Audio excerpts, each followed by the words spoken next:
গণপ্রজাতন্ত্রী বাংলাদেশ সরকার জেলা প্রশাসকের কার্যালয় পটুয়াখালী এস.এ. শাখা নিয়োগ বিজ্ঞপ্তিটি প্রকাশিত হয়েছে 21শে আগস্ট 2022 খ্রিস্টাব্দ তারিখে।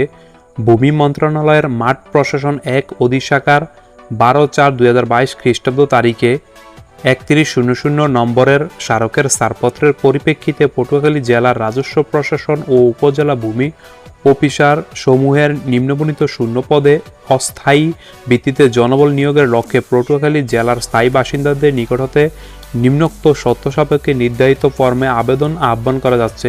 ক্রমিক নং 1, পদের নাম নাজির কাম কেশিয়ার, পদের সংখ্যা 6 জন, বেতন স্কেল গ্রেড 16, বেতন স্কেল 9,300 থেকে 22,490 টাকা। শিক্ষাগত যোগ্যতা অভিজ্ঞতা কোনো স্বীকৃত বোর্ড হতে ন্যূনতম দ্বিতীয় বিভাগ বা সমানের সিজিপিএ সহ উচ্চ মাধ্যমিক সার্টিফিকেট বা সমানের পরীক্ষা উত্তীর্ণ।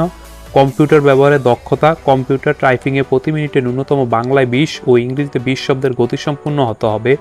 ক্রমিক নং 2, পদের নাম অফিস সহকারী কাম কম্পিউটার মুদ্রাক্ষিক, পদের সংখ্যা 18 জন, বেতন গ্রেড 16, বেতন স্কেল 9,300 থেকে 22,490 টাকা। শিক্ষাগত যোগ্যতা কোনো স্বীকৃত বোর্ড হতে ন্যূনতম দ্বিতীয় বিভাগ বা সমানের সিজিপিএ সহ উচ্চ মাধ্যমিক সার্টিফিকেট বা সমানের পরীক্ষা উত্তীর্ণ হতে হবে। তবে কম্পিউটার ব্যবহারে দক্ষতা থাকতে হবে। কম্পিউটার টাইপিংয়ে প্রতি মিনিটে ন্যূনতম বাংলায় 20 ও ইংরেজি 20 শব্দের গতিসম্পন্ন হতে হবে। তাহলে আপনারা আবেদন করতে পারবেন এই পদটির জন্য। ক্রমিক নং 3, পদের নাম সার্টিফিকেট পেশকার, পদ সংখ্যা 2 জন, গ্রেড 16, বেতন স্কেল 9,300 থেকে 22,490 টাকা। যোগ্যতা কোনো স্বীকৃত বোর্ড হতে ন্যূনতম দ্বিতীয় বিভাগ বা সমানের সিজিপিএ সহ উচ্চ মাধ্যমিক সার্টিফিকেট বা সমানের পরীক্ষায় উত্তীর্ণ হতে হবে। কম্পিউটার ব্যবহারের দক্ষতা থাকতে হবে। কম্পিউটার টাইপিংয়ে প্রতি মিনিটে ন্যূনতম বাংলা 20 শব্দ ও ইংরেজিতে 20 শব্দের গতিসম্পন্ন হতে হবে। পদের নাম সার্টিফিকেট সহকারী, পদ সংখ্যা 2 জন, বেতন ও গ্রেড 16, বেতন স্কেল 9,300 থেকে 22,490 টাকা। যোগ্যতা কোনো স্বীকৃত বোর্ড হতে ন্যূনতম দ্বিতীয় বিভাগ বা সমানের সিজিপিএ সহ উচ্চ মাধ্যমিক সার্টিফিকেট বা সমানের পরীক্ষা উত্তীর্ণ হতে হবে। তবে কম্পিউটার ব্যবহারের দক্ষতা থাকতে হবে। কম্পিউটার টাইপিংয়ে প্রতি মিনিটে ন্যূনতম বাংলায় 20 ও ইংরেজিতে 20 শব্দের গতিসম্পন্ন হতে হবে। পদের নাম ক্রেডিট চেকিং কাম সহায়তা সহকারী, পদ সংখ্যা 2 জন, বেতন গ্রেড 16, বেতন স্কেল 9,300 থেকে 22,490 টাকা। শিক্ষাগত যোগ্যতা কোনো স্বীকৃত বোর্ড হতে ন্যূনতম দ্বিতীয় বিভাগ বা সমানের সিজিপিএ সহ উচ্চ মাধ্যমিক সার্টিফিকেট বা সমানের পরীক্ষা উত্তীর্ণ হতে হবে। কম্পিউটার ব্যবহারের দক্ষতা থাকতে হবে। কম্পিউটার টাইপিংয়ে প্রতি মিনিটে ন্যূনতম বাংলায় 20 ও ইংরেজিতে 20 শব্দের গতিসম্পন্ন হতে হবে। ক্রমিক নং 6, পদের নাম মিউটেশন কাম সার্টিফিকেট সহকারী, পদ সংখ্যা 4 জন, গ্রেড 16, বেতন স্কেল 9,300 থেকে 22,490 টাকা। শিক্ষাগত যোগ্যতা কোনো স্বীকৃত বোর্ড হতে ন্যূনতম দ্বিতীয় বিভাগ বা সমানের সিজিপিএ সহ উচ্চ মাধ্যমিক সার্টিফিকেট বা সমানের পরীক্ষা উত্তীর্ণ হতে হবে। তবে কম্পিউটার ব্যবহারে দক্ষতা থাকতে হবে। কম্পিউটার টাইপিংয়ে প্রতি মিনিটে ন্যূনতম বাংলায় 20 ও ইংরেজিতে 20 শব্দের গতিসম্পন্ন হতে হবে। শর্তাবলী: প্রার্থীকে অবশ্যই বাংলাদেশের নাগরিক ও পটুয়াখালী জেলার স্থায়ী বাসিন্দা হতে হবে।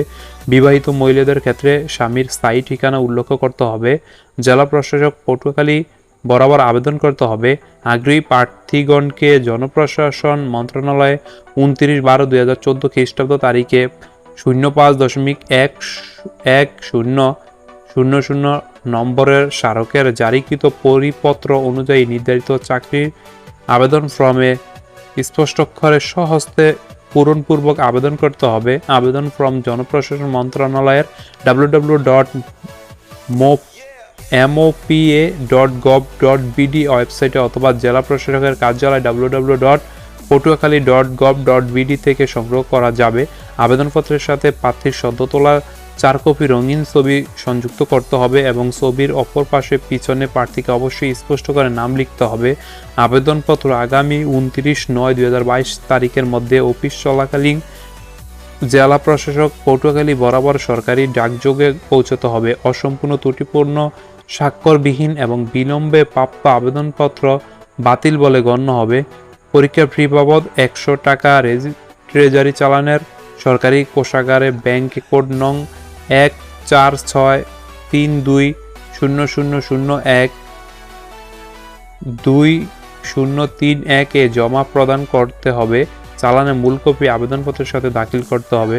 প্রার্থীর বয়স 29/9/2022 তারিখে 18 হতে 30 বছরের মধ্যে হতে হবে। তবে মুক্তিযোদ্ধা, শহীদ মুক্তিযোদ্ধাদের সন্তান, শারীরিক প্রতিবন্ধী প্রার্থীদের ক্ষেত্রে বয়স 32 বছর পর্যন্ত শিথিলযোগ্য হবে। বয়সের ক্ষেত্রে এফিডেভিট গ্রহণযোগ্য হবে না। খামের উপর প্রার্থীকে পদের নাম ও কোটার নাম যদি থাকে উল্লেখ করতে হবে। প্রার্থী কোনো সরকারি, আধা সরকারি, স্বত্বায়ত্ত অনুমোদিত বেসরকারি প্রতিষ্ঠানে কর্মরত থাকলে যথাযথ কর্তৃপক্ষের মাধ্যমে আবেদন করতে হবে। এক্ষেত্রে কোনো অগ্রিম কপি গ্রহণ করা হবে না। নিয়োগের ক্ষেত্রে সংশ্লিষ্ট নিয়োগ বিধি এবং সরকারি নির্ধারিত কোটা বিধিবিধান যথাযথভাবে অনুসরণ করতে হবে।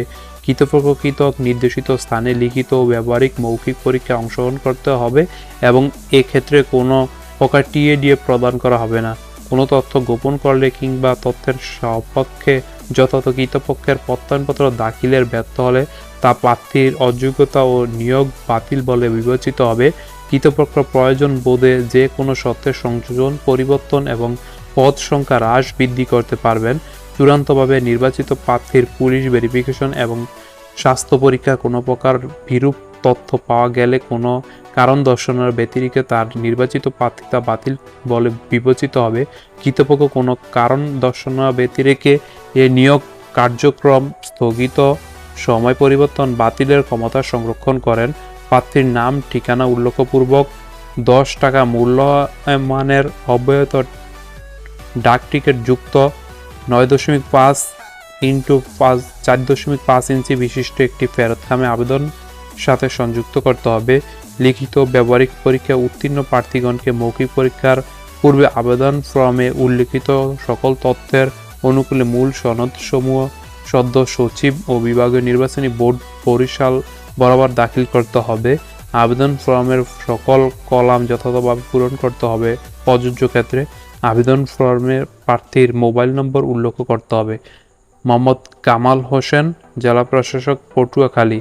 তো ভিউয়ার্স, এই ছিল আজকে নিয়োগ বিজ্ঞপ্তিটি। আপনারা যদি এই নিয়োগ বিজ্ঞপ্তিটিতে আবেদন করতে ইন্টারেস্টেড হন তাহলে বিস্তারিত আবারও ভালো করে পড়ে দেখে বুঝে তারপরে আবেদন করবেন। তো আজকের মতো বিদায় নিলাম, আবারও দেখা হবে নতুন কোনো ভিডিওতে। সেই পর্যন্ত ভালো থাকবেন, এটাই কামনা। ধন্যবাদ।